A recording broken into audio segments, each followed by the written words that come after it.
Welcome to the Referrals Podcast, the show designed to help everyone from the solopreneur to the Fortune 500 company win the referral game. If you want to build a company with an army of ambassadors and raving fans who speak highly of you and refer you willingly, you are in the right place. Let's meet your hosts, Chris Angel and Michael Maher. Welcome back, everybody. It's another episode of the Referrals Podcast. I'm your co-host, Chris Angel, and I'm here with your host, Michael J. Maher. Hello, Michael Maher. Hello, Chris Angel. Oh my God. I'll tell you what. First of all, thank you to the listeners. Thank you for the people that have shared the message that you are jogging or walking or exercising, listening to the Referrals Podcast. You've helped us become number one. That's not our objective. Our objective is to give massive value every single time that we do one of these. Today, I am very, very, very excited about how this implements, how this works in a big city. You know, with all the challenges and all the frustrations that can happen, these guys have built an event-based business that generates lots and lots of referrals. So it's exciting. I'm glad to be here today. Yeah, me too. Well, let's bring up Craig, Marco. Let's bring you guys into the conversation. Like, give us first of all, where are you in the U.S.? What big city are you in? Hey guys, we're in New York City. We're in the suburb of Queens, and we cover Long Island, Nassau County, parts of Brooklyn, and the Bronx. So we are in one of the biggest cities. Yeah, seriously.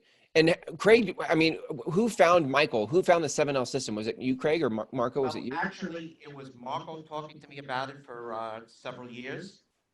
Wow, love it. Yeah, several years. Persistent. And I had to go on vacation and read the book. Wow. And when I came back, I said, Marco, I'm all wrong. Nice. I don't know about all wrong. You became all right. Marco, how did you get exposed to 7L? Actually, I picked up your book, my God, now it's probably about 5 or 6 years ago, right around then. And a friend of mine actually out of St. Louis, Anna Aranda, who knows you. Yeah, I was talking to her about it one day at one of our Keller Williams family reunions, and she goes, "Oh, he's great. You have to follow it.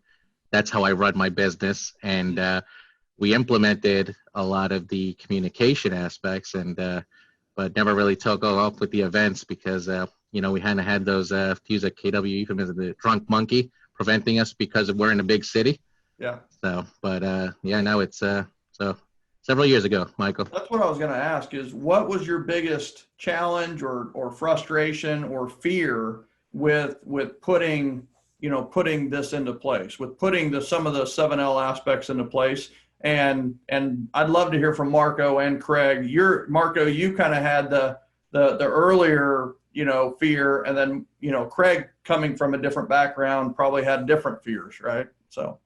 Yeah. Well, I think collectively our fears were if we set up an event and because of our, just as an example, driving 5 miles takes a really long time, as it does, I'm sure, down in your neck of the woods. We were afraid people weren't going to show up.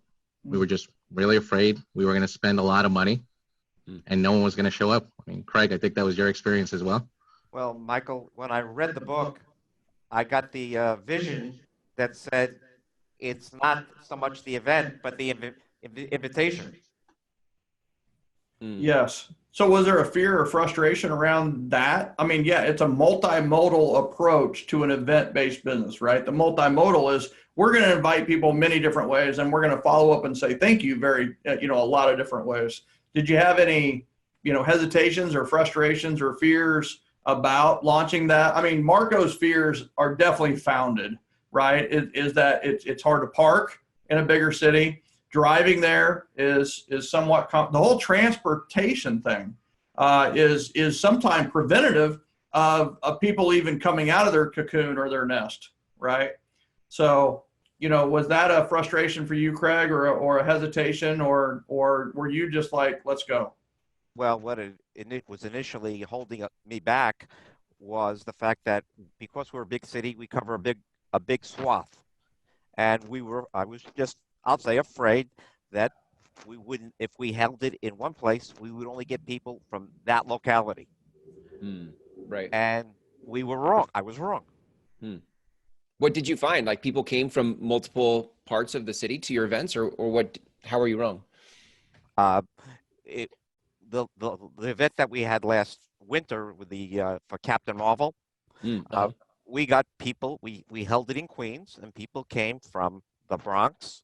They came from Brooklyn, and I was going over the list of people this morning, and we even got people from Nassau County, and of course Queens. Wow. Long Island. Wow. Long Island, because Wow. it was a unique event. That's so let's talk about that, right? So you had these fears and you're like, we're going to do this anyway, but we have to make the event almost like a must see, can't miss, right? So what did you do to make your events like can't miss or must see, or what? I mean, listen, you have more to overcome than somebody in Kansas City running an event in a suburb of Kansas City where people drive for 10 minutes. They have no stress related with transportation, you know, so you have to overcome quite a bit more than that type of situation. So what did you do to make them come, right? Why do you think they came? Well, I think one of the biggest wins that we had in setting up our event was that we were able to secure a theater opening weekend. We made it, since it was a family-friendly movie, made it earlier in the day, so it was something where they can occupy their kids for the early part of the day on a Sunday. We also made sure that they didn't have to worry about buying anything. We had the popcorn, the soda, the candy. We did everything, and the theater was all to ourselves. There was no one else in the theater, and we picked out a location with free parking at a movie theater. Here in New York, a lot of the movie theaters, you have to pay for parking. So I have so many people I want to email this episode to right now, you know, who are in like Silicon Valley, they're in downtown areas, and one of their biggest challenges is parking, and then even free parking is amazing and hard to find. So you found a theater that had free parking. How many seats were in the theater? The theater held 100 up to 140 in each theater. We grabbed two screens. Yeah. So you had 280 seats to fill? Yeah, we had 280. We made sure we had more than enough, more than what we expected. So it worked out well. Good. That's so good. So tell us about this, you know, we call this kind of the movie day event or the movie night event. What do you feel like went really right with the movie? This was your first event to your database, is that correct?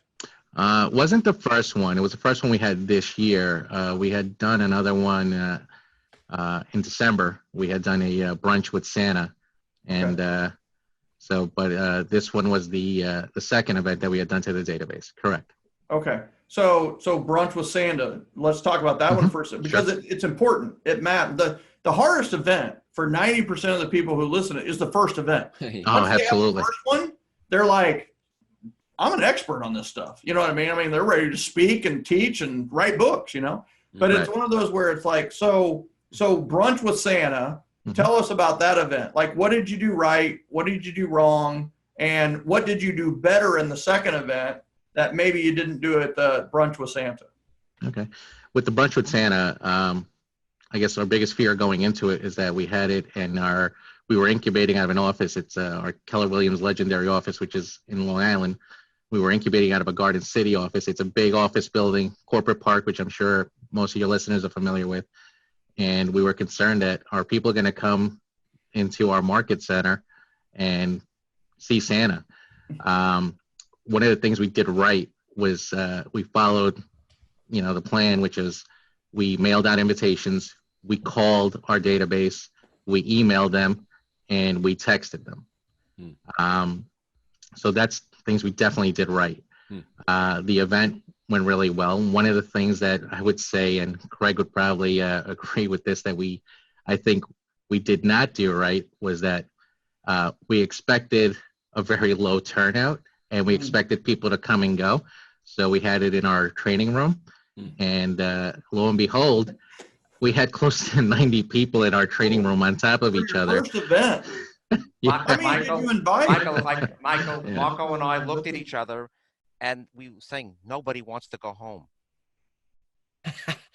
That's a tribute to you guys, Nobody right? wants to go home, and we had a true bearded Santa, and we took pictures with everybody with the bearded Santa, and they received their pictures at the event.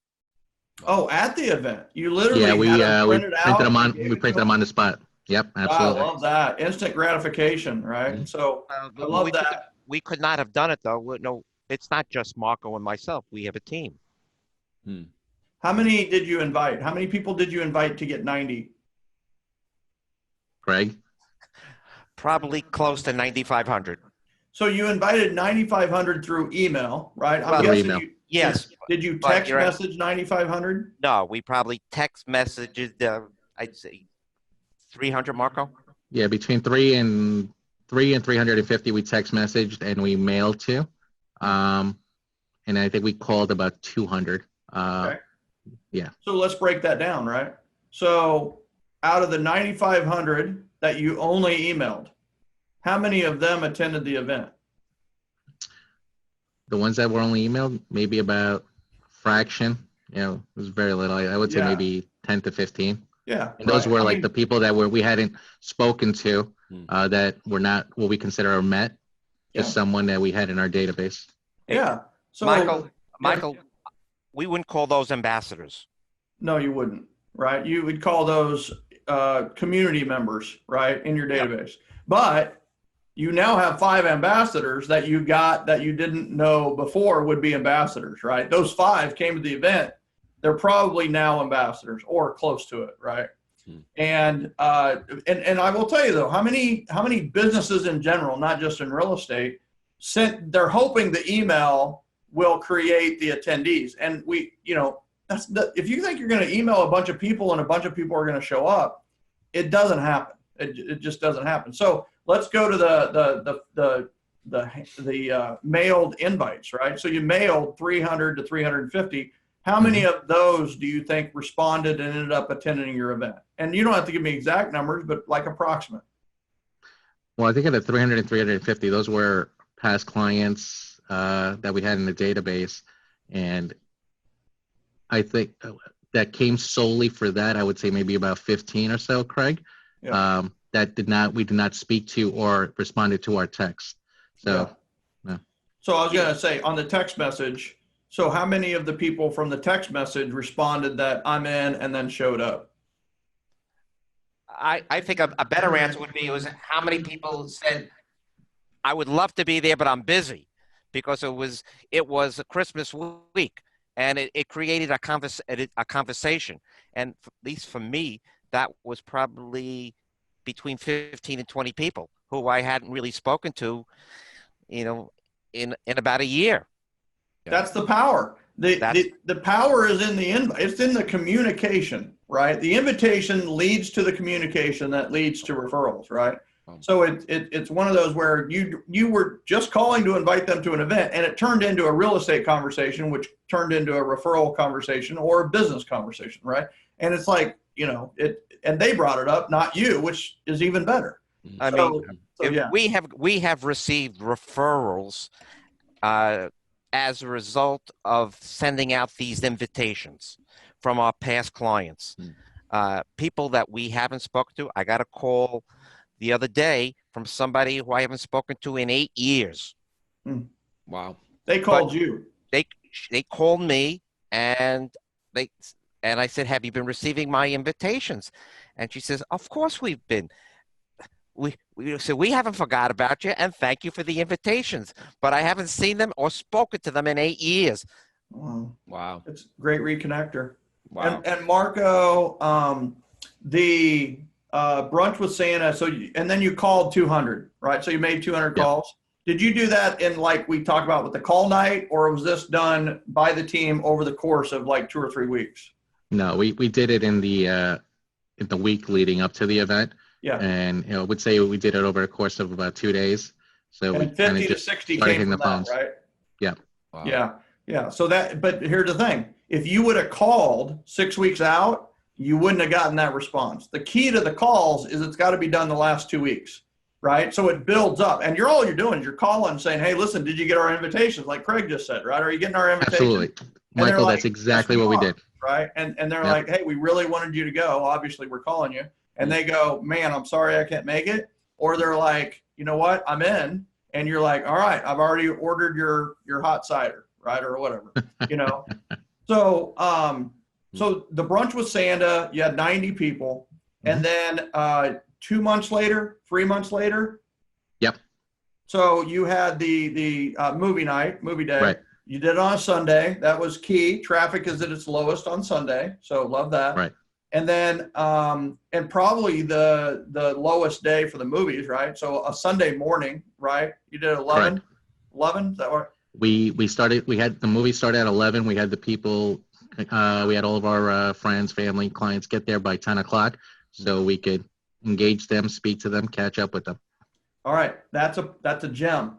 Everybody that's listening to this, he did not say get there at 11. It wasn't a scramble in, movie starts, everybody shatters, right, and scatters. It was 10 to 11, networking, mingling, ambassadors talking to champions, talking to people who are brand new to your community, the ambassadors and champions, converting the people who barely knew you to ambassadors and champions. And so like plus like equals two loves was kicking in all over the place. And then you went into the theater at what time? 10:45, 10:50, something like that? We got in, I think it was maybe 5 to 10 minutes prior to the preview starting. So. Okay, and did you do a thank you, or did you do any type of I don't know, call it speech, but yeah. Oh, Craig, I'll let Craig take that one. He's great at those. Craig, go ahead. You see, I'm the shy guy around here. that's unbelievable. I'm the shy guy. I'm the shy guy. Yeah. And, I just went into each theater, and you know, I acted like this was not Queenford Day. I'm showing my age. The Bob Barker show. What's that? Oh, Price is Right. Price is Right, baby. And I come on down. We tried to work up the crowd and say, who's here to enjoy themselves? Who's here to see an exciting movie? We got everybody laughing and clapping. And then we said, okay, let's start the movie. Because in New York, they really don't let us get up on the stage. So we had to just improvise as we went along before the movie started. And it was just nice. Also, is that when people came in, we had a station that had a big poster of Captain Marvel. And we did the same thing. We took pictures. We didn't give the pictures at the time to the people who attended because it just wasn't logistically possible in the theater because we didn't control the environment. Mm-hmm. Right. So Craig, on that note, right? So at the brunch with Santa, you took the pictures, gave it to them immediately. It's their gift, and they leave with it, and that's all fine and dandy. What did you find was the benefit of not giving them the photos right on the day of the event? It's just the logistics of there were so many people. No, I know. But what was the benefit that you couldn't give it to them? Now what did you have to do? Well, Marco, why don't you talk about that? Because you guys are so good at championing each other. You know what I mean? Here you go. So here's a softball, Marco. Hit it out of the park, baby. Well, Michael, as you know, you well know, the benefit was that it was another touch. We now were able to mail them the picture. We sent them a card with their picture, and it also prompted them to reach back out to us to once again thank us for the event and, you know, for just a great experience. And, you know, I know in other parts of the country, movies are expensive in general, but here in New York, a movie ticket, especially with these reclining seats now, it's $20 a seat. So if you have a family of 5, just to go and see the movie is $100 plus, you know, popcorn, a concession stand. I mean, you could imagine, you know, what that runs a family of 4.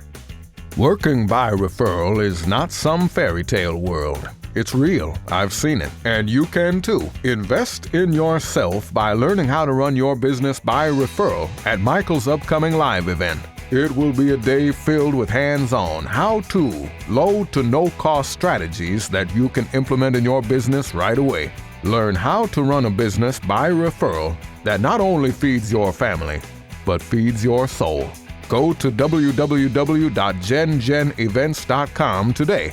That's www.gengenevents.com.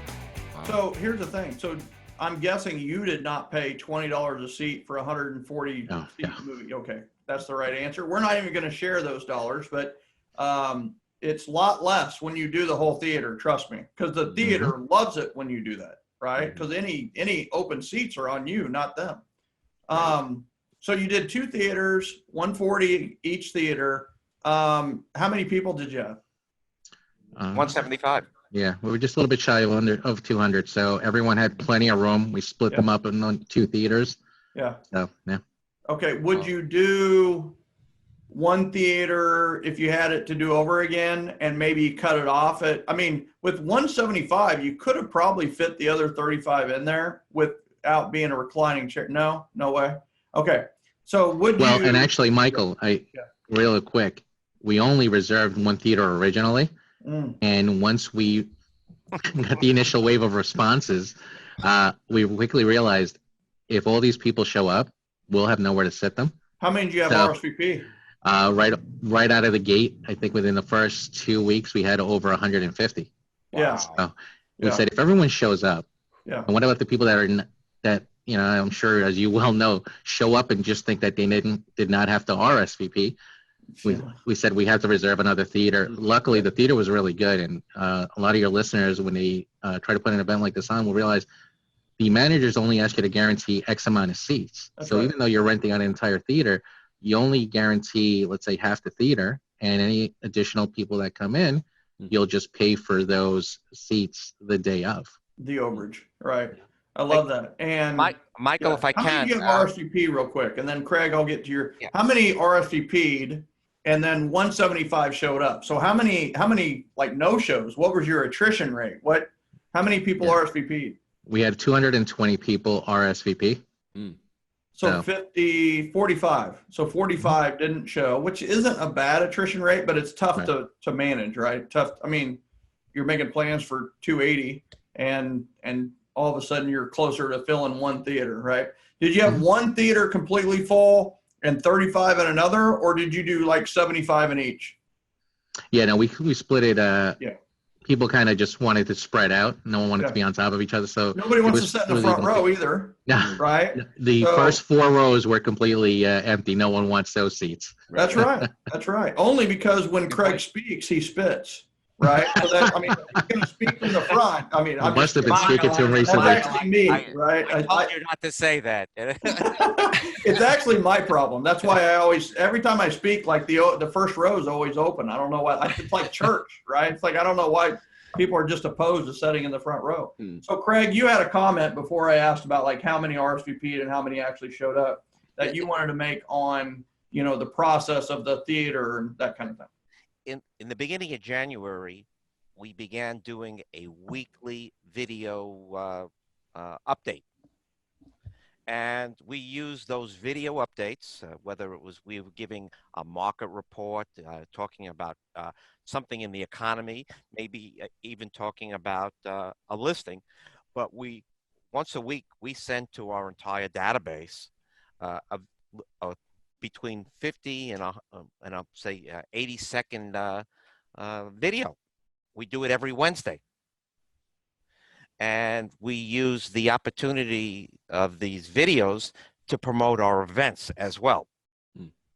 And I think that is probably one of the bigger drivers why we went from 90 in the Brunch with Santa to this overwhelming response to Captain Marvel, because we now were adopting video into our weekly marketing. That's right. And the other thing too is you had already had an event, right? So you have momentum from the first event to lead you into that second event, right? So it's like, all right, I mean, that's the problem with doing one event a year that a lot of people do. They do this big client appreciation event and they get no referrals from it. And they're wondering, why am I not getting referrals from it? Well, it's because it's one event. There's no momentum with one. It's like, woohoo, that was a lot of stress and the team's all exhausted and they're wondering why they did it, right? Whereas if you have multiple events, you get energy and excitement, momentum, energy and excitement, big momentum, energy and excitement. And I'm guessing with your third event that you saw more energy, more excitement, more momentum with the Easter egg hunt, right? Is that true or not? Yeah, and well, interestingly enough, with the Easter egg hunt, we had over 300 people registered, which we were very excited about. That's for an Easter egg hunt? Yeah, it was fantastic. And then Mother Nature played a role. And as we were getting closer to the event, it was 20-mile-an-hour winds, constant rain, and we did not have a rain day, and there was no indoor location. So we just pretty much said, you know what, the show must go on. Nuh-uh. You have pictures of that? I'd love to see like the little kids holding to a light pole, like looking like a flag, I got one. You should totally have an artist put together that one for you guys remember last year's Easter egg hunt, right? Right, that's great. I think we have the pictures of everyone in the rain. We lost 2 tents because they blew away and they buckled. And the Easter Bunny and the face painter were quite upset at us because we said the show's going to go on. Yeah. No runny face paints, right? Well, but hey, rabbit's ears were like. Michael, though, the day before, Marco said, "What should we do?" I said, "We have to have faith." Mm. And at 9:30, when we lost the 2 tents, he looked at me and he said to me, "You're older than me. What would you do?" That was that's how he deferred to you. Yeah, he said, what would you do? Closer to God than I am. That's right. So, we talk about that. What? That's not funny, right? And he said, let's wait till 10:30. And at 10:30, our faith paid off because at 10:30 it stopped raining. Nice. It was a little chilly. And by 11 o'clock, we had about 50 people there. Wow! Within a half hour, people were coming, and that it just worked out nice. Mm-hmm. That's amazing. And it's one of those where you could really spin that into the real estate side of things too. Is does your realtor quit when it's windy? Do they quit when it's raining? I don't think we use that one. Craig. We should use that one. It's the U.S. Post Office thing, right? We're going to have our event no matter what. Just like when we sell a house, we do whatever it takes, right? I mean, you can spend, and the only reason I have that slogan and that stuff going on is because we've had barbecue. We did a July 1st barbecue in Kansas City at a place called Worlds of Fun. Well, we got the tickets so cheap. Like it should have been a red flag, it's like, why are they giving us the tickets? And so we get to the park and their walkways are blacktop and it's 105 degrees with 90% humidity. They literally had these ice cream things. And as they were scooping it and they literally melted in their hand. They couldn't even eat the ice cream fast enough because it was melted. We had a kid almost pass out. We had an adult almost pass out. We did outdoor lunchbox, lunches, and they were soggy, and it was just like weather. You know what I mean? It's like weather. But we were like, the show must go on, and it's still, people talk about it to this day. Just like, it was a fun day, Worlds of Fun. It was amazing how crowded the water ride was, as you can imagine. Yeah. But even when you were in the water, you splashed the water. It was hot water. It was that hot. So, that's the life and times of having an event. And the big thing is that, as long as nobody gets hurt and, it's like, people appreciate it. How many events have you guys done so far? That was our 3rd consistent event. Mm-hmm. We have another one coming up in June, which is a barbecue. Yeah. Interestingly enough. Yeah. No blacktop. Don't worry, Michael. There's no blacktop there on that one. Right. You're getting a shelter, right? Well, this one's in June. I mean, we typically don't get rain in June. We're hoping we'll be okay. So we need to minimize weather related. So next year, maybe the Easter egg hunt's inside, right? Like a gymnasium, right? That's one of the things we're exploring. Yeah. Or one of those tennis bubbles. We have a few of those here if we do it early enough. Yeah. Or maybe something simple like a rain date. Yeah, or a backup date, right? Yeah. Easter egg hunt. We have somebody coming on the podcast in a couple of weeks. They did 6 Easter egg hunts on Easter weekend or the weekend before Easter. 6. Wow. Their team did 6. I mean, one is amazing. And then they do a egg haunt in October. Nice. So they do it with black and orange, covered eggs and puts candy and things like that for Halloween. And they do an egg haunt, Nice. and I thought, man, that's taking the egg hunt like a long ways. I like that. That's So, really good. so what will you do differently with the June event than you did with the first 3 events? Like, what are your best practices? Well, like Craig mentioned, I think we definitely are going to have a rain date for that one. That's There you go. guaranteed on that. The other thing that we're definitely going to plan for is the scalability when it comes to the food. For the Easter egg hunt, we had ordered food for 300 people. So we're trying to figure out what the best practice would be to be able to order food maybe the night before, the day of, instead of having to order everything a week ahead of time, just to have it planned out. We're going to have a contingency to just maybe order half, and then the day before have the ability to order additional if needed. So are you doing text confirmations the day of the event? We did that. We did text confirmations the morning of, and a lot of people said due to the weather, they didn't think they were going to make it. And of course, as Craig mentioned, once the weather broke, people were texting us left and right. Can I still show up? Nice. We only have an hour left. So guess what? How about having database initiated touches? They're touching you, right? I mean, that's the beauty of an event as well, as they're reaching out to you. Hey, is the event still on? Can I still come by? Thank you so much. I can't make it, but thank you so much.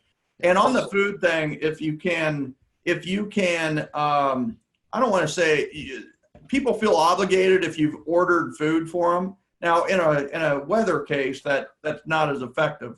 But like for the barbecue, it's like, hey, listen, we've already ordered the food for you. We've got chicken, beef, coleslaw, and potato salad just for you. You and your family. We've already got it ordered. We'd love to see you, right?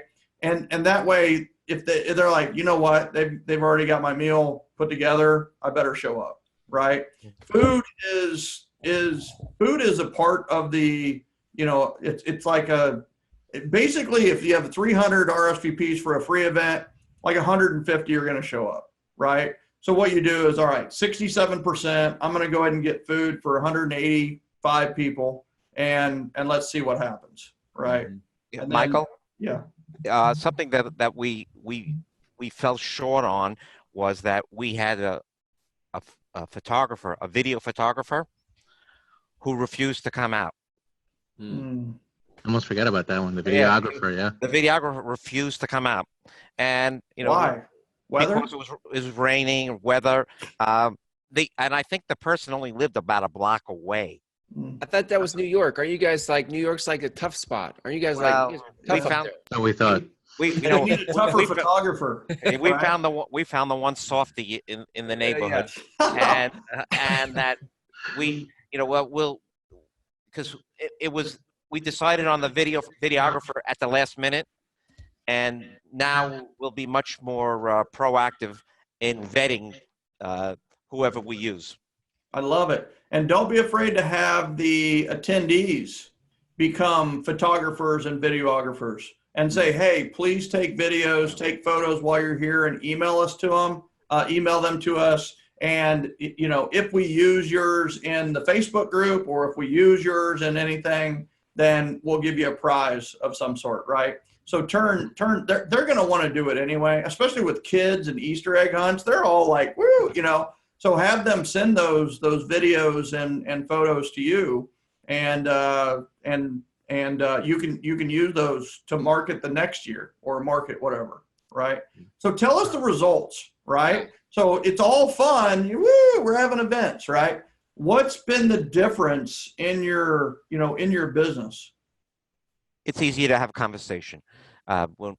Whenever, let's say, when I call up somebody, it's not really a sales call anymore. We're just talking, and we'll come back, and at the end, during the course of the conversation, just remind everybody that we're in this as a business too, and it's part of the conversation. And that if you know anybody who in the next year is thinking about selling or buying, think of us. There you go. It's just part of the conversation. And a lot of times they're thinking of it for you, right? They're like, I'm so glad you called. My sister's going to be buying the next year, right? And the other part too is you've gotten any conversations around they've been to 2 or 3 year events and they're like, man, I don't know anybody right now, but I'm sure in the heck sending to my next one. Yeah, no, we've had a few like that. One of the things I will say in addition is that at the movie event, I introduced one of the attendees to one of our lenders, and he was looking at houses with us, but then ended up going with our lender who we met at the movie event. We invited our sponsors to attend. We also have, to your point, someone that was not sure about what their next move was until they found out recently that their twins got accepted to a certain school, and now they want to sell and buy, and said, we wouldn't use anyone else. We love your events. Wow. And then we do have a few other people, like you mentioned, that, they said they don't know anyone right now, but, they love the events. They want to keep coming, and they're trying to, always refer people to us. You guys know, if you looked at what you did last year in sales versus what you're projecting to do this year in sales, and you only had 3 events, what are you seeing in terms of closed sides projected for the year? Well, right now, just to give you an idea, we're in May, and we are going to be, with closed and pending, we are a little bit over halfway versus what we did last year. So we're expecting to double our business, and we can directly attribute that to being in contact with our database the right way, not just emailing them. To Michael's point, doing the events, phone calls, cards. Like we were just talking about it today. We mailed out 600 Mother's Day cards. Nice. And we've just been getting calls from people saying thank you, text. I have tons of texts I could show you. People that we haven't spoken to in a long time, and you're like, that was the most thoughtful thing. And we were always concerned about doing that because, to be honest with you, not everyone that got the card was a mother. So we made it as generic as kind of more towards women in general. But even I know people that texted, some of the women that texted us don't have any kids. I know that for a fact because they were my clients. Yeah. And they were just very appreciative of the fact that we mailed those out. So, yeah. You can say have a great Mother's Day weekend to everybody. Yeah. It's really good. Yeah. So, yeah. Let me say this, guys. I know part of everybody likes to see how it's done, like the systems of it. Like what does a flyer look like, or what are some of the collateral that you guys have? I know you guys are super gracious in saying you'd be willing to send us a couple of samples of what you guys do so that people listening to the podcast could download those. Thanks in advance for that. I love it. So, you guys listening to this, if you want to see examples of this system in action, go to referralspodcast.com. You guys can get those downloads there. I would just end with this. Craig and Marco, thank you for, first of all, it almost felt like a coaching session, which I loved. But because you guys were sharing such great information. Free session, Michael. We appreciate it. I know, right? I didn't coach at all. I mean, I didn't feel like I was. No, I was learning more from them than they were learning I think from that's me. what I mean.